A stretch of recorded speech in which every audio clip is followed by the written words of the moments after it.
महानदी दिन राति बाली माफिया द्वारा बेआईन बाली चालाण जोगु राजस्व क्षति होगा सह नदीबंध रास्ता पलटि मरण जंता जहाकु नहीं अंचलवासी मनरे तेजुछि असंतोष।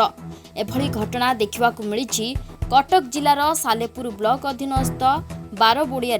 घटनार प्रकाश कटक जिलार सालेपुर ब्लॉक अधीनस्थ बारबोड़िया ग्राम दे जाइथिबा महानदी घाट नीलाम न थाई बाली माफिया द्वारा दिन राति शह शह ट्राक्टर हाइवा द्वारा चोरा बाली चालाण होउछि। चोरा बाली चालाण हेबा द्वारा सरकारंकर राजस्व क्षति होगा सह नदीबंध सह केन्द्रापड़ा केनाल रास्तार आंठुए आंठुए बाली पड़िथिबारु छोट मोट दुर्घटना नीतिदिनिया घटना परिणत हेलाणी। नदीबंध रास्ता पलटि जनसाधारण मरण जंता।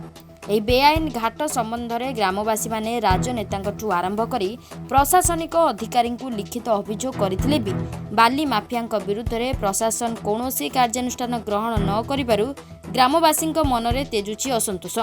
ବେଆଇନ ବାଲି ଘାଟକୁ ପ୍ରଶାସନ ତୁରନ୍ତ ବନ୍ଦ କରୁ, ତାହା ନହେଲେ ଗ୍ରାମବାସୀମାନେ ରାଜରାସ୍ତାକୁ ଓହ୍ଲାଇବାକୁ ଦେଇଛନ୍ତି ଚେତାବନୀ।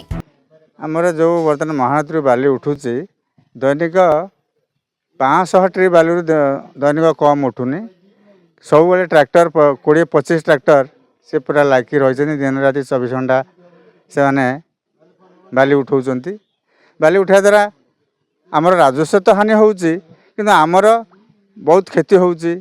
राति रे जो ट्रैक्टर जाउची खूब स्पीड रे जाउछंती, आमर शब्द प्रदूषण होउची। आमे राति रे आम गाँव लोक माने राति रे सोई पारु नाहंती, अतिष्ठ हो गलेनी समस्ते। आउ रास्ता करे जो बाली पड़ुची से बाली रे 2 चकिया जान नबारू जेते गोटे 4 चकिया जान जाउची तबे आमे ताको कटौचु। कटाळे से जो रास्ता करे जो बाली पड़ुची एथरे हमर बहुत दुर्घटना हेलानी।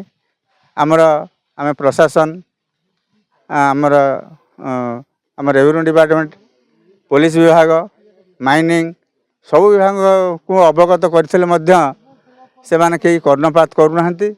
सेमती आमर बाली उठा चली आम बारुड़ा ग्रामवासी समस्त अतिष्ठ हो पड़े। जदि बंद न करा जाए आम बाध्य होइकरी प्रशासन विरुद्ध रे राजरास्ता को ओह्लैबू। आमर गाँव रे बाली तो ट्रैक्टर राति दिन 24 घंटा माने चालान चली।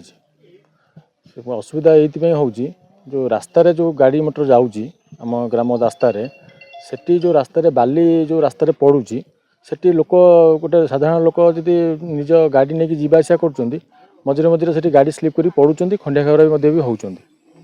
अच्छा एथिपाई आमे ऊपर अधिकारी मानक अभियोग शुणेलु जड़े भी तापर भी आज की दीर्घ दिन हम कौन समाधान ए विषय हैनी। अच्छा तापर आज को जिते दिन हम बाली चालान चली जो बाली रास्ता घाट रे पड़ुची विभिन्न लोक आसिक जनाऊँ ना आम पड़गलु कि मो पिला छुआ स्कूल जाऊे से स्कूल भी रोचे आम यूपी स्कूल भी अच्छी गाँव में से छोट छुआ साइकिल नहीं आसुच्च पड़ी जाऊँ खंडे खाबरा होती। अच्छा ताप्रति जदि सरकार ध्यान दियंते कि ऊपर अधिकारी जो भारप्राप्त अधिकारी जो अच्छा से ध्यान देवे ताले लोक माने टिके उपकृत हेबे आउ यार समाधान निश्चिंत हवा दरकार। 40 ट्रैक्टर बाली उठाउछंती, प्रशासन आ प्रति ध्यान दौना। जी बाली सब जाऊँगी चोरा कारबार चालन होउची एथरे लिप्त प्रशासन भी रोची। तहसीलदार आरआई एमान पूरा आंख संगे टाई अप कर इन टाइप करी एमान बाली उठाउछंती। आउ स्कूल को आसला बेले कि राति बेले आम आसला बेले आंटी सोशियाल गड़ भी सेठी होती। बहुत लोक एक्सीडेंटर सम्मुखीन होती आम जापारूनु। आपेगा प्रशासन विहित कार्यानुष्ठान ग्रहण करिया दरकार। कारण माननीय मुख्यमंत्री श्रीजुक्त मोहन माझी सार को आम अनुरोध करछु आपेगा जेते शीघ्र आसी स्टेप नियंतु। बहुत दिन है ये बाली कारबार चली दादागिरी गुंडागर्दी सब ये लगी रही।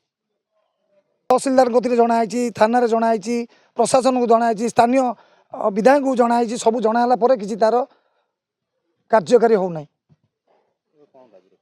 एबे दाबी रखुचु ए बाली चोरा बाली चालन 100 ट्रिप जो चली आपको बैन भाव जो चालन चली आपको बंद करूँ।